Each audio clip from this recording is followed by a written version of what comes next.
action. Yeah. So from here we can then take it to the left side, breathing in, breathing out, following the hand with the gaze. Breathe in, breathe out, really letting the pelvis rotate.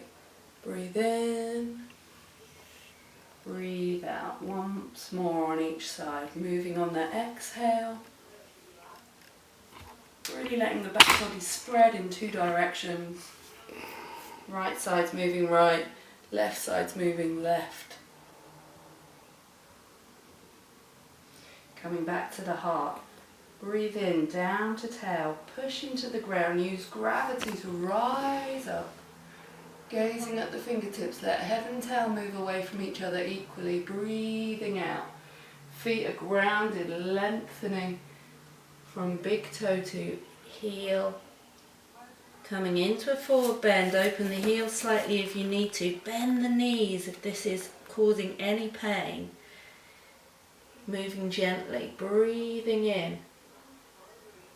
Lifting from pelvis to throat, head and tail move away from each other. Grounding through fingertips, but giving your arms to the ground to soften into the upper shoulder girdle. Breathing out, release, chest towards thighs. Breathing in, up onto fingertips, head and tail move away from each other. Lots of space in the lower abdomen. Breathing out to release. Chest towards thighs, coming into a big squat. Breathing in. Head and tail move away from each other. Find length and space. Feel the inner heat. Breathing out to release. Ground the hands deeply. Stepping back, left leg first into your downward facing dog. Turn the hands in slightly. Heels out, toes in, maybe into your downward frog before your dog, so you can really get the hips nice and high. Make sure that you've got lots of stability into the ground, maybe with a little jump. Pushing back to ground the heels towards the floor. Imagine that the feet have got roots, the arms have got roots, so you can give to the ground, little walking through the heels.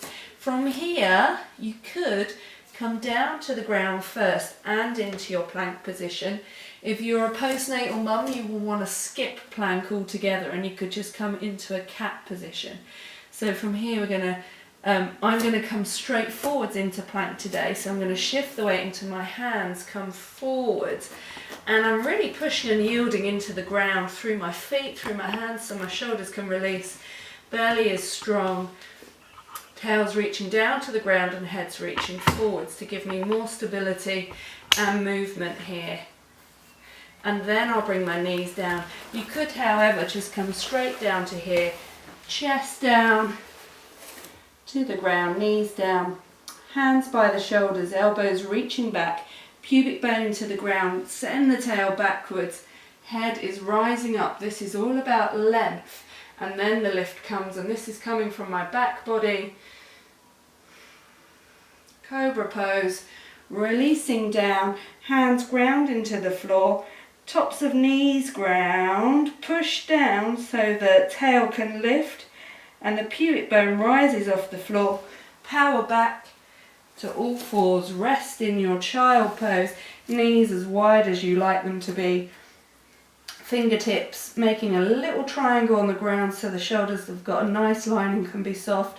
Tails reaching back, breathing into the upper shoulders here and release. Staying for a few breaths.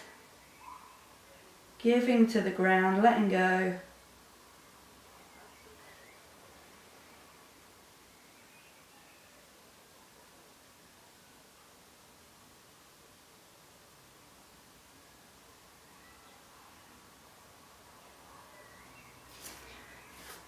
Walking the hands back towards the knees when you're ready, or going through more additional sequences, adding more layers to your sun salutation, depending on the time you have. Namaste.